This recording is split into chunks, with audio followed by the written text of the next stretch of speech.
বন্ধুরা, আজ তোমাদের কাছে আর একটা নতুন গল্প নিয়ে আসলাম। গল্পটা তোমাদের যদি ভালো লাগে তাহলে লাইক শেয়ার করো আর চ্যানেলটাকে অবশ্যই সাবস্ক্রাইব করো।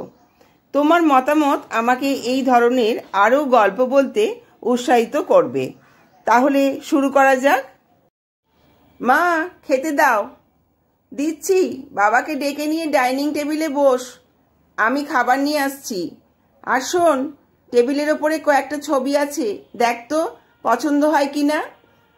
প্রশান্ত: আবার ছবি কেন মা? এই তো বেশ আছি, তোমার বুঝি ভালো লাগছে না?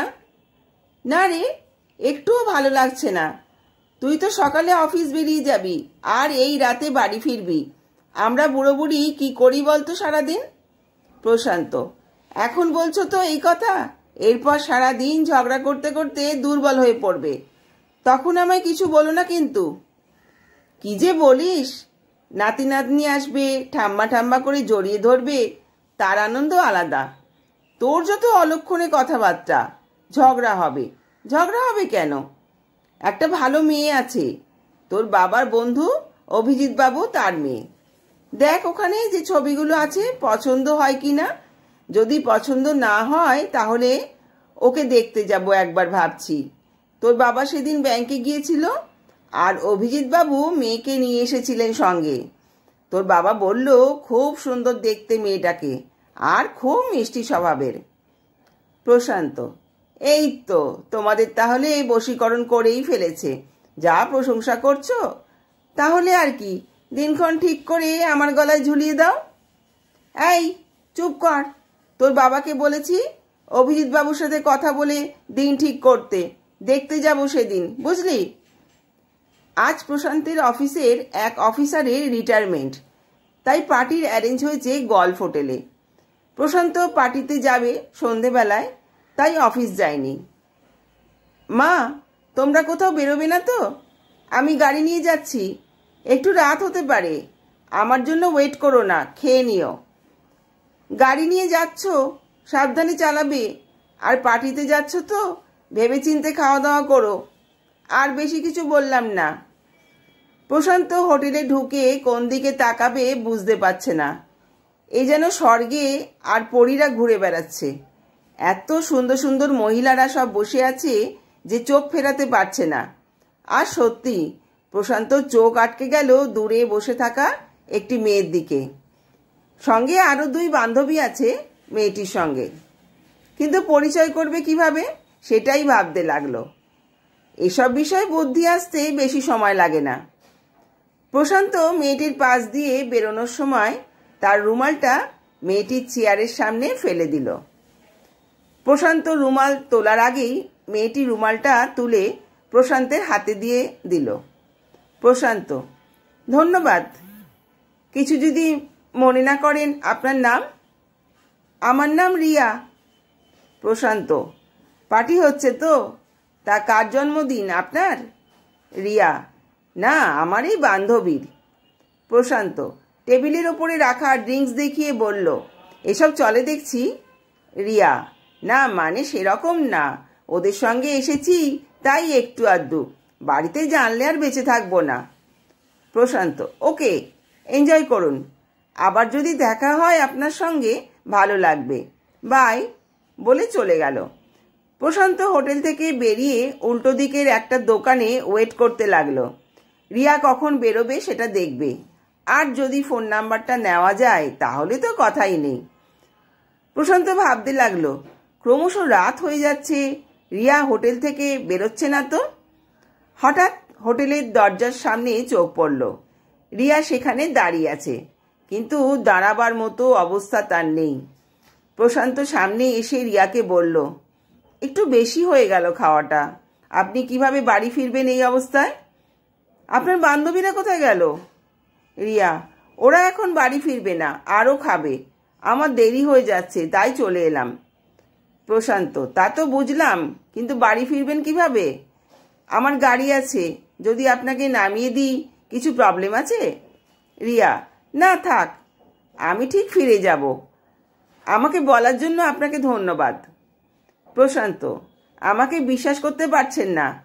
আপনি এভাবে একা যাবেন না, দিনকাল ভালো নয়। চলুন আমার সঙ্গে, বলে গাড়ির দরজাটা খুলে দিল। রিয়া গাড়িতে উঠে প্রায় ঘুমিয়ে পড়ল। প্রশান্ত গাড়ি নিয়ে কিছুটা অযথা ঘুরে সময় কাটাতে লাগলো, যাতে রিয়ার নেশা কিছুটা কেটে যায়। বেশ কিছুক্ষণ বাদে রিয়া বলল, আরে আপনি আমাকে কোথায় নিয়ে যাচ্ছেন? প্রশান্ত, আপনাকে কোথায় নিয়ে যাব সেটা বলার অবস্থায় আপনি ছিলেন না, তো তাহলে জানবো কি করে কোথায় নিয়ে যাব? রিয়া, এদিকে নয়, গাড়ি ঘোরান, আমি রাস্তা বলে দিচ্ছি। প্রশান্ত গাড়ি ঘোরালো। সোজা চলুন, বেশ কিছুটা যাওয়ার পরে এই দিকে চলুন, বাঁ দিকে গিয়ে ডান দিকে রাখুন, এইখানে। প্রশান্ত গাড়ি থামালো আর আশপাশটা চিনে রাখলো। রিয়া গাড়ি থেকে নেমে, ধন্যবাদ, আপনাকে অসংখ্য ধন্যবাদ, বলে বাড়ির ভেতরে চলে গেল। প্রশান্ত বাড়ি ফিরে এলো, কিন্তু সব সময় মন পড়ে থাকে রিয়ার দিকে। যদি কখনো কোথাও দেখা হয় ফোন নাম্বারটা চাইবো।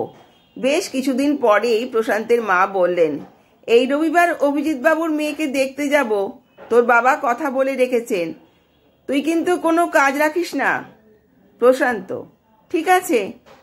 রবিবার প্রশান্ত বাবা মাকে সঙ্গে নিয়ে রওনা হলো। ঠিকানা খুঁজে খুঁজে অবশেষে অভিজিৎ বাবুর বাড়িতে তারা পৌঁছলো। বাড়ির সামনে এসে প্রশান্ত অবাক, এ কি, এখানেই তো রিয়াকে সেদিন ছেড়ে দিয়ে গিয়েছিলাম, তাহলে রিয়া কি অভিজিৎ বাবুর মেয়ে? দেখি ভগবান কোথায় নিয়ে যায়। ভেতরে ঢুকে অভিজিৎ বাবু তার স্ত্রীর সঙ্গে প্রশান্ত আর ওর বাবা মা পুরনো দিনের গল্প করতে লাগলো। অবশেষে, অভিজিৎ, মেয়েকে ডাকো। অভিজিৎ বাবু, রিয়া মা, এখানে আয়। রিয়া সামনে এসে প্রশান্তকে দেখে তার মুখ শুকনো হয়ে গেল। ভাবলো, ইস, সেদিন ইনি আমায় কি অবস্থায় দেখেছে, কি ভাবছে আজ আমাকে দেখে, ইত্যাদি। অভিজিৎ বাবু, প্রশান্ত, তোমার ফোন নাম্বারটা আমায় লিখে দাও তো এই কাগজে। তোমার বাবাকে ফোন করে অনেক সময় পাই না, দরকার পড়লে তোমাকে ফোন করতে পারবো। প্রশান্ত একটা কাগজে ফোন নাম্বারটা লিখে টেবিলের ওপরে চাপা দিয়ে রাখলো। কিছুক্ষণ কথাবার্তার পর প্রশান্তরা বাড়ি ফিরে এলো। প্রশান্তের মা জিজ্ঞাসা করলো, কিরে, বেশ দেখতে না রিয়াকে? তাহলে হ্যাঁ বলে দিই, বল। প্রশান্ত, না মা, আমি ওকে বিয়ে করতে পারবো না, বলেই ঘরে চলে গেল। ভাবলো, যাকে বউ করে ঘরে আনবো সে ড্রিঙ্ক করে, এটা কি করে মেনে নেব। অবশেষে প্রশান্তের বাবা অভিজিৎ বাবুকে সে কথা জানিয়ে দিল। রিয়ার কানে খবরটা যখন পৌঁছলো যে প্রশান্ত তাকে বিয়ে করবে না বলেছে, তখন ওর মন খুব খারাপ হয়ে গেল। ভাবলো, সত্যিই তো, প্রশান্ত আমাকে যে অবস্থায় দেখেছে তাতে এটাই স্বাভাবিক, কিন্তু রিয়া প্রশান্তকে বিয়ে করতে চায়, তার প্রশান্তকে বেশ লেগেছে। রিয়া সেদিন দেখেছিল প্রশান্ত ফোন নাম্বারটা লিখে দিয়ে গেছে, সেই নাম্বারটা খুঁজতে লাগলো। অবশেষে প্রশান্তকে ফোন করলো। প্রশান্ত, হ্যালো, কে বলছেন? রিয়া, আমি রিয়া বলছি। প্রশান্ত, হ্যাঁ বলুন। রিয়া, আপনার খুব সাহস তো। প্রশান্ত, কেন, কি করলাম? রিয়া, আপনি বিয়ে ক্যান্সেল করেছেন কেন?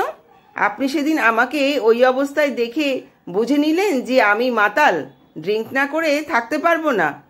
এক মুহূর্তে একজনের সম্বন্ধে সিদ্ধান্ত নিয়ে ফেললেন। আপনি জ্যোতির্বিদ নাকি অহংকারী?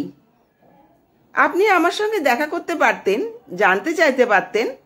এভাবে এত সহজে একটা মেয়েকে ক্যান্সেল করলে তার কতটা অপমান হয় জানেন? প্রশান্ত, তা নয়, আসলে আমি এসব পছন্দ করি না। রিয়া, তাহলে আপনি ওখানে গিয়েছিলেন কেন?